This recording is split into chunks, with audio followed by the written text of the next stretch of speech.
Assalamualaikum, yo balik lagi bareng gua Alif Tombol Power. Kalau lu kagak sengaja nemu duit 5 juta di kantong celana pas lagi nyuci pakaian, mending duitnya lu beliin HP aja der. Lah buset, kantong saroni kali. Tapi hati-hati der, kagak semua HP harga 5 jutaan itu worth it ya. Karena banyak tuh yang mahal doang tapi speknya kosong. Makanya di video kali ini gua udah siapin daftar 7 top tier HP 5 jutaan yang udah enak banget untuk segala kebutuhan. Mulai dari scroll sosmed, kerja, foto video, editing, sampai gaming berat. Penasarin?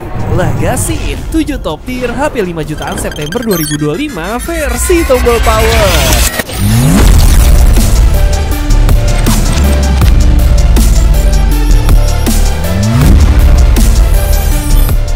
Masih ada kembalian abis beli pentol, mending kembaliannya lu beliin iQOO Neo 10 5G aja der. iQOO Neo 10 5G ini speknya bener-bener gila banget der. Contohnya di chipset, ini HP pakai chipset Snapdragon 8 Gen 4 yang dikomboin sama GPU Adreno 825, sehingga ini HP berhasil dapetin skor Antutu di angka 2 jutaan poin. Mana harganya murah banget lagi, yang RAM 12 per 256GB aja cuma 600 ribuan aja lebih dikit.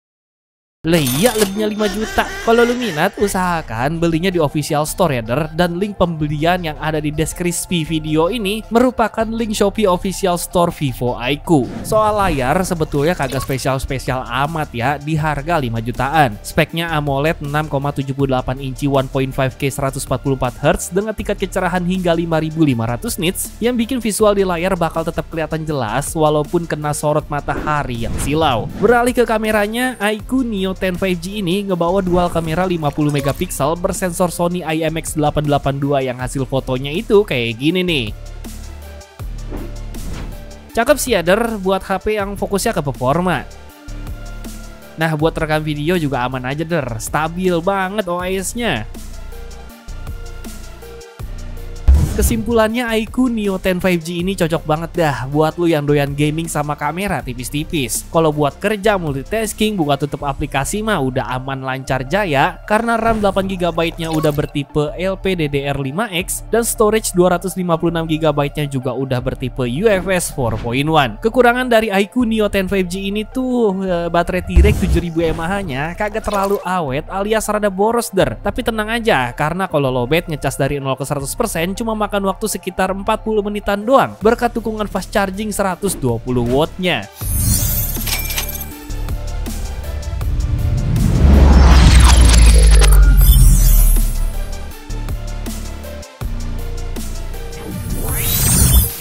Top tier HP 5 jutaan selanjutnya ada Poco F7 yang banyak diisukan baterainya ini lumayan boros der. Iya, jadi HP ini pakai chipset Snapdragon 8 Gen 4 kayak iQOO Neo 10 5G tadi yang mana terkenal rakus sama baterai. Nah tanggapan gua akan hal itu tiap bagianin beda. Yang penting kencengnya itu melebihi orang bawa motor yang lagi kebelet berak. Lagi pula kalau baterai 6500 mAh silikon karbonnya itu lowbat, ngecas dari 0 ke 100% itu cepet banget der, sekitar 50 menitan doang berkat dukungan hypercharge 90 wattnya. Poco F7 ini tentu aja head to headnya sama Vivo iQOO Neo 10 5G tadi yang harganya itu mirip-mirip der. Nah tapi Poco F7 ini menurut gua lebih worth it karena di harga yang mirip kita bisa dapetin memori 12 per 512GB UFS 4.1, sementara untuk iQOO Neo 10 5G di harga 5 jutaan gini dia cuma bisa ngasih memori 12 per 256GB ya der. Poco F7 ini setup kameranya juga mirip nih kayak iQOO Neo 10 5G tadi, yaitu dengan dual kamera 50 megapiksel bersensor Sony IMX882 yang bisa ngasih lu foto estetik di segala kondisi pencahayaan. Lu lihat aja dan noh.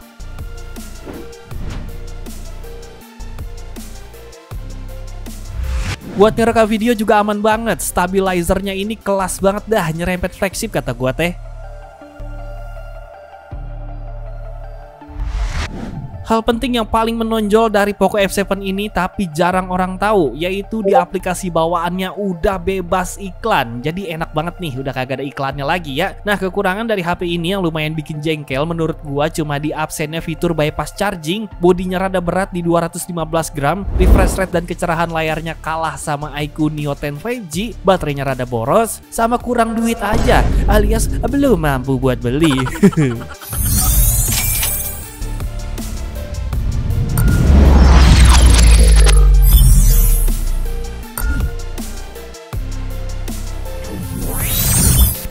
Nah, kalau dua HP tadi bikin panas dalam, di nomor 5 ini ada Realme GT70 yang lebih adem ayem kayak masuk ke Indomaret jam 12 siang. Realme GT70 ini hadir sebagai varian murah dari Realme GT7 yang harganya itu 7 juta under. Tapi walaupun begitu, spek Realme GT70 ini masuk banget ke kategori top tier HP 5 jutaan menurut gua. Layarnya cakep leader, gue demen banget dah sama HP yang bezelnya tipis rapih kayak begini. Untuk spek layarnya, dia pakai AMOLED 6,38 inci 1.5K 120Hz dengan tingkat kecerahan maksimal luar biasa di angka 6000 nits. Kita bahas chipsetnya. Realme GT70 ini pakai chipset Dimensity 8400 Max yang udah cocok banget kita pakai untuk tugas berat kayak gaming, editing video, sampai ngangkat galon. Loh, ya intinya udah enak banget dah buat tugas berat. RAM-nya aja 12GB, LPDDR5X dan storage 256GB-nya bertipe UFS 4.0. Sayangnya ini HP cuma ada varian 256GB doang ya, der. Coba aja ada yang varian 512GB. Beh, auto beli. Iya beli. Itel CT 100. Sakit banget dah jadi rakyat jelata.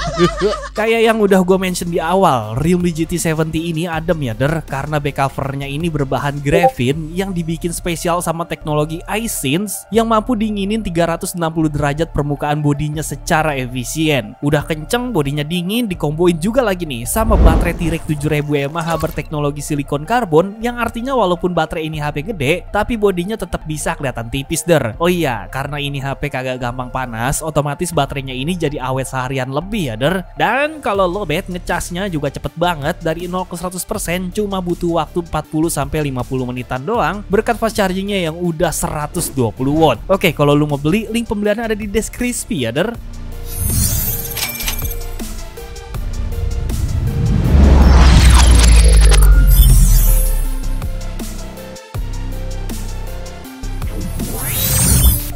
Kalau lu pengen beli HP 5 jutaan yang bagus, speknya all-rounder dan bisa dipakai sampai 6 tahun ke depan bahkan lebih, Nyamyung A56 5G ini udah pilihan paling bener dari gua ya, der. Nyamyung A56 5G ini emang cocok bener dah buat pemuda jompo kayak gua gini yang penglihatan matanya mulai menurun karena OS One UI 7 yang dibawanya ini simple, clean, elegan, dan no ribet. Soal chipset Exynos 1584 nanometer ini HP udah enak dah buat lu pakai gaming berat ya, der. Ya walaupun settingannya kagak bisa lu geber rata kanan, tapi udah cukup lah buat tugas berat, buka tutup aplikasi, sampai ngedit video. Layar Super AMOLED 6,7 inci Full HD plus 120Hz nya juga udah bening banget ya, der. Dan bezelnya juga ganteng nih, lebih ganteng dari Nyamyung A55. Dan kurangnya paling ini aja nih, bezel bawahnya itu masih rada tebel ya, der. Nah kalau ngomongin kamera mah udah jangan ditanya dah. Triple kamera 50 megapiksel Nyamyung A56 5G ini tuh bisa ngasih foto yang bagus di segala kondisi cahaya, der. Lu lihat baik dah tuh.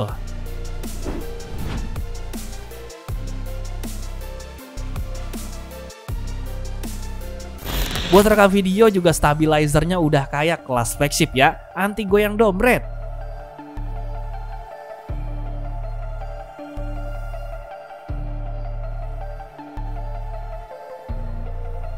Selain dapetin jaminan update OS selama 6 tahun, Nyamyung A56 5G ini semakin pede buat dipakai jangka panjang karena udah ngantongin sertifikasi IP67 yang artinya bisa lu celup-celup dikit ke air tawar ya, der. Kekurangan dari Nyamyung A56 5G yang cukup ganggu ada di sektor layar yang menurut gua masih rada tebel, sama ini HP tuh kagak ada lubang jack 3,5 milinya ya, der.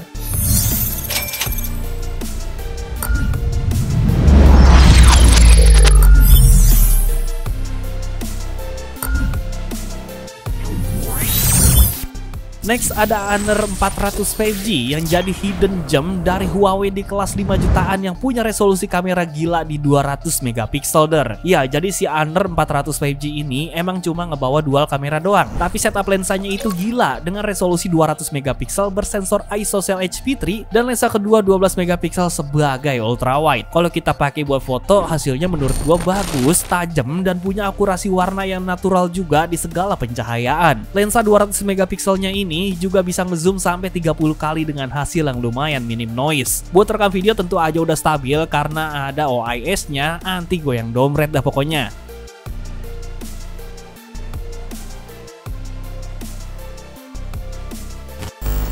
Honor 400 5G ini pakai chipset yang sama kayak iQOO Z9 yang harganya 3 jutaan itu. Ya, chipsetnya ini Snapdragon 7 Gen 3. Soal performa sebetulnya aman aja sih der buat handle tugas menengah ke atas, kayak buat gaming, multitasking, edit foto atau video. Dan walaupun chipsetnya sama kayak iQOO Z9, tapi ini HP lebih kenceng karena RAM 12GB-nya udah bertipe LPDDR5X dan storage 512GB-nya udah bertipe UFS 4.0.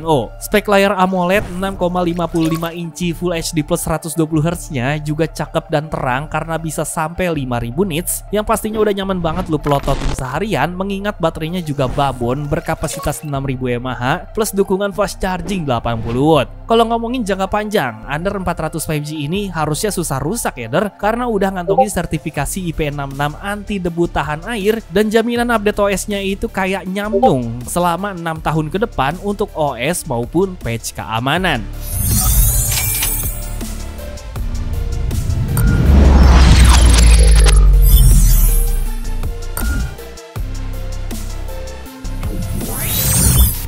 Top tier HP 5 jutaan berikutnya ada Oppo Reno 11 Pro 5G nih der. Gua nih kalau misalnya ke counter HP Oppo dan kena genjutsu sama salesnya asal disuruhnya beli Reno 11 Pro 5G ini, asli gue bakal ikhlas karena emang se-worth it itu der. Ya jadi info aja, Reno 11 Pro 5G ini pas rilis tahun lalu itu dijual dengan harga 9 jutaan ya der. Nah sekarang lu bisa ngegondol ini HP dengan harga 5 jutaan ya. Nilai jual terkuat dari ini HP tentu aja ada di sektor triple kameranya. Konfigurasinya lensa utama 50 megapiksel bersensor Sony IMX890 plus OIS, lensa kedua 32 megapiksel sebagai lensa tele, dan lensa ketiga 8 megapiksel sebagai ultrawide. Kagak usah diraguin dah, hasil fotonya mantep bin ajaib, lu lihat bae dah noh. Lensa tele 32 megapiksel 2 kali optical zoomnya juga bisa ngasih hasil foto bokeh yang rapih, natural, dan estetik der. Nah kalau ini hasil rekaman videonya, stabil ya, karena so pasti udah ada OIS-nya. Abis ngambil gambar dan mau langsung diedit juga aman banget karena chipset Dimensity 8200 Oppo Reno 11 Pro 5G ini cukup kencang buat tugas berat. Dikomboin juga lagi nih sama RAM 12GB LPDDR5X plus storage 512GB UFS 3.1 yang bikin ini HP berhasil dapetin skor Antutu di angka 800 ribuan poin. Soal desain ya emang dasar si Reno 11 Pro 5G ini adanya di kelas atas, jadi desainnya menurut gua mewah ya der. Konsep kameranya juga cakep tuh, spek layarnya juga mewah nih. Udah melengkung OLED 6,7 inci Full HD plus 120Hz. Kekurangan dari Oppo Reno 11 Pro 5G ini ada di baterainya yang kecil ya, 4600 mAh doang. Ya walaupun ngecas cepet udah super VOOC 80W, tapi tetap aja kagak bisa awet seharian lebih ya der. Spekernya juga masih mono, jadi rada cempreng dan kagak ada lubang jack 3,5 milinya juga.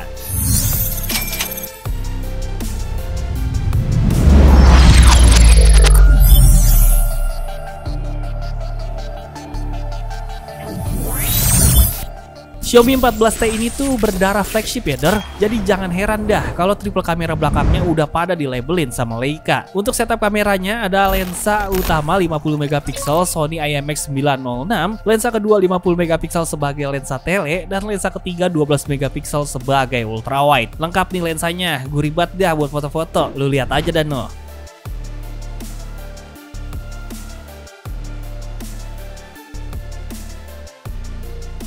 Buat rekam video juga udah cakep bener dan stabil, apalagi kalau lu jago ngedit, udah bisa dah lu andelin buat bikin video sinematik. Ngomongin ngedit, performa Xiaomi 14T ini tangguh ya der, dengan chipset Dimensity 8300 Ultra yang dikomboin juga sama RAM 12GB LPDDR5X plus storage 512GB UFS 4.0. Aktivitas di layar AMOLED 6,67 incinya juga bakal gurih banget karena resolusinya udah 1.5K super jernih dan refresh rate-nya juga kenceng di 144 Hz. Lu pakai di tempat silau juga aman aja karena kecerahannya ini bisa sampai 4000 nits. Nah, kekurangan dari Xiaomi 14T ini tentu aja ada di sektor iklan ya der. Masih ada nih, kagak kayak Poco F7 tadi ya. Tapi tenang aja, iklannya ini cuma ada di aplikasi bawaan doang yang gua jamin lu bakalan jarang buka aplikasi bawaan dari ini HP.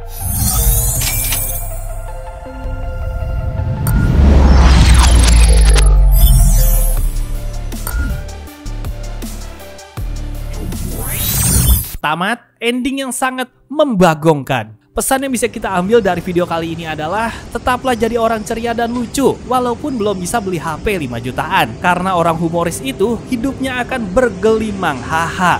Itu, gua Alif Tobol Power izin pamit mau mabar bareng TNI Amerika. Adios, Tumi Tertak, Pak De Bahlil. Cuau, cuau, cuau.